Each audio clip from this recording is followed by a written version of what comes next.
Welcome to Penrose Learning, where we make understanding easy. You start by verifying account eligibility and the quickest connectivity option.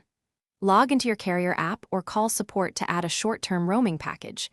This saves data costs and auto-authenticates. Once added, install an eSIM or insert a local SIM if chosen, then reboot the phone. Make sure mobile data and data roaming are enabled in settings, and disable restrictive VPNs. This clears the way for the device to register with local networks and grab an IP address automatically. Once your SIM is active, check the cellular network selection. If it didn't connect, choose a supported operator manually from the list and wait for registration. Then confirm or enter the carrier APN settings so MMS and data work. Wrong APN is the most common block.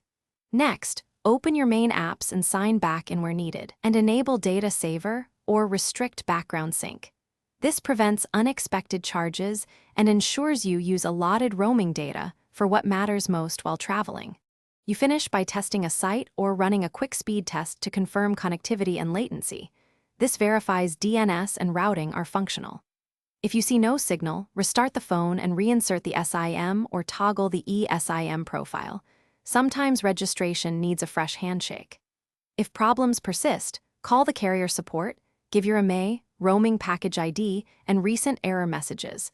Then they can reset provisioning or push settings. Keep a backup option, like a local SIM or hotspot, as insurance.